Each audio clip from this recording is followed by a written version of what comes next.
Hi everyone, आज की video में हम पीटर लिंच की book one up on wall street के थ्रू जानेंगे कि हमें कौन सी कंपनी के शेयर बाय करने चाहिए जो आने वाले 2 या 3 सालों में हमें अच्छे रिटर्न दे सके और जो हमारे लिए मल्टीबैगर साबित हो।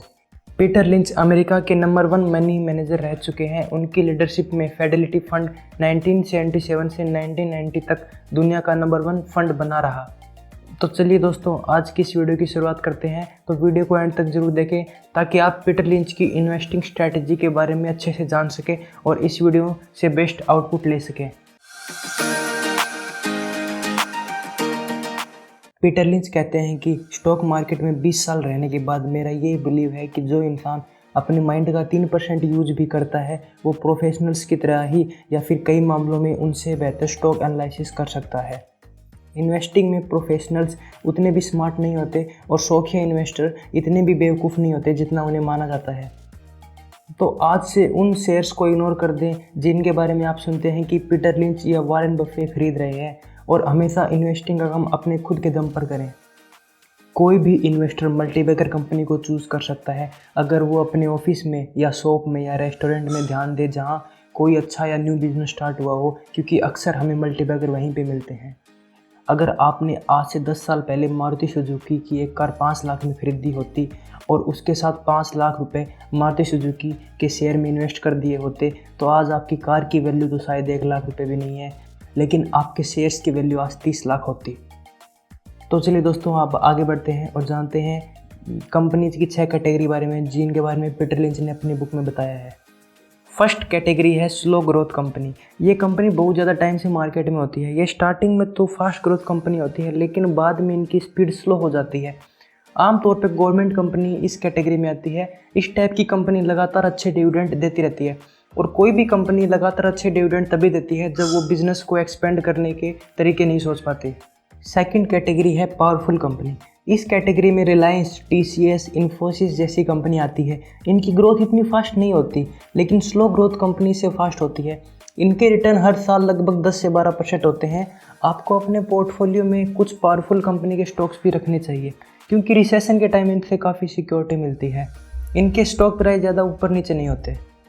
थर्ड कैटेगरी है फास्ट ग्रोथ कंपनी। ये पीटर लिंच की फेवरेट कैटेगरी है। हमें सबसे अच्छे रिटर्न इन्हीं कंपनीज में मिलते हैं लेकिन इनमें रिस्क बहुत ज़्यादा होता है। ये बहुत छोटी कंपनियां होती है, इनमें अक्सर एक्साइटमेंट तो ज़्यादा होता है लेकिन इनके पास कैश नहीं रहता।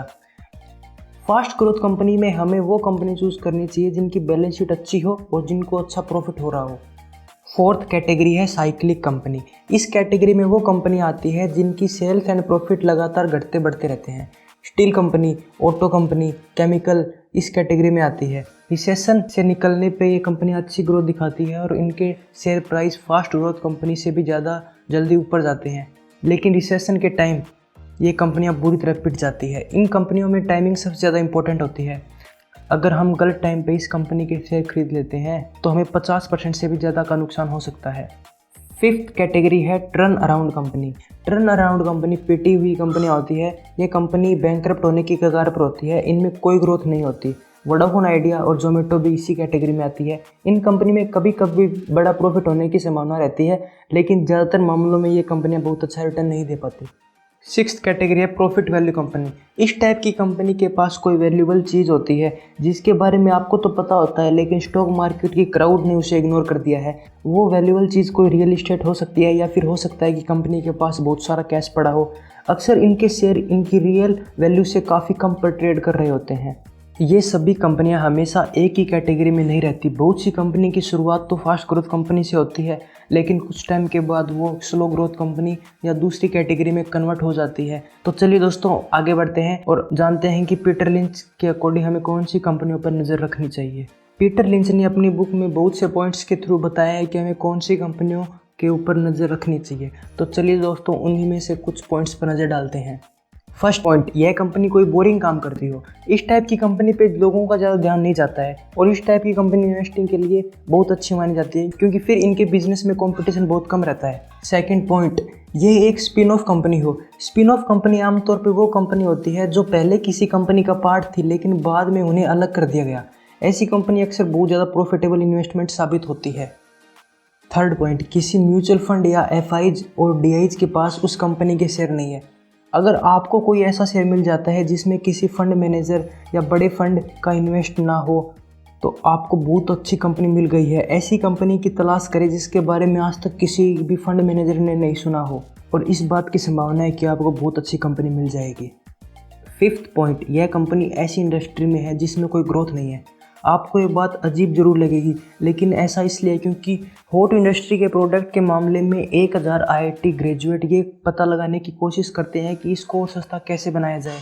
जैसे ही कंप्यूटर कंपनी संसार का सबसे अच्छा वर्ड प्रोसेसर बनाती है, 10 और कंपनियां उससे अच्छा वर्ड प्रोसेसर बनाने के लिए $100 मिलियन खर्च कर देती है, जो 7 से 8 महीनों में बाजार में आ भी जाता है। सिक्स्थ पॉइंट, यह ऐसी कंपनी है जिसके प्रोडक्ट लोगों को लगातार खरीदते रहना पड़ता है। पीटर लिंच कहते हैं कि मैं तो खिलौने बनाने वाली कंपनी से ज़्यादा सिगरेट बनाने वाली कंपनी के शेयर खरीदने पसंद करूँगा, क्योंकि खिलौना तो हो सकता है कि कोई बच्चा एक बार खरीद ले, 2 बार खरीद ले या हो सकता है 10 बार खरीद ले, लेकिन जो इंसान सिगरेट पीता है वो उसे बार बार खरीदेगा और ऐसी कंपनियों को लॉस होने का खतरा बहुत कम रहता है। 7वां पॉइंट, इनसाइडर्स शेयर खरीद रहे हैं। किसी भी शेयर की सक्सेस की इससे बढ़िया टिप कुछ नहीं हो सकती कि उस कंपनी के इनसाइडर्स उसे खरीद रहे हैं। जब इनसाइडर्स दीवानों की तरह शेयर्स खरीद रहे हो तो आप ये यकीन कर सकते हैं कि कंपनी अगले 6 मंथ्स में बैंकरप्ट नहीं होगी।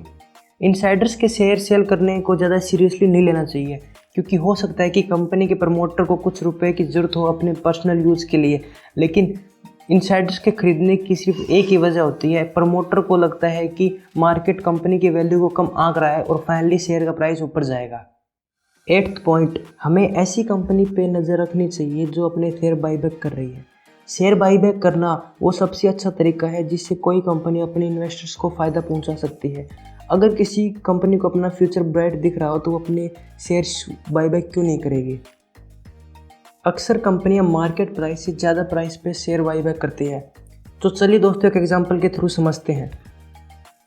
6 मार्च 2018 को बलरामपुर चीनी कंपनी के शेयर का प्राइस लगभग 100 रुपये था और कंपनी शेयर बाईबैक करने का फैसला करती है 150 रुपये पे। यानी कि अगर आपके पास उस वक्त इस कंपनी का शेयर होते तो आपको डायरेक्ट 50% का प्रॉफिट हो रहा था। लेकिन उस वक्त अगर आपने शेयर सेल करने की बजाय बाई करने का फैसला लिया होता तो आपको ज़्यादा प्रॉफिट होता, क्योंकि आज इस कंपनी का शेयर 350 रुपये पे ट्रेड कर रहा है। यानी कि अगर आपने उस वक्त इस कंपनी में 10 लाख रुपए लगाए होते तो आज आपको 4 साल बाद 35 लाख रुपए मिलते। तो चलिए दोस्तों आज के लिए इतना ही, मिलते हैं नेक्स्ट वीडियो में। अगर आपको आज की वीडियो पसंद आई हो तो वीडियो को लाइक ज़रूर करें और चैनल को सब्सक्राइब करना ना भूलें।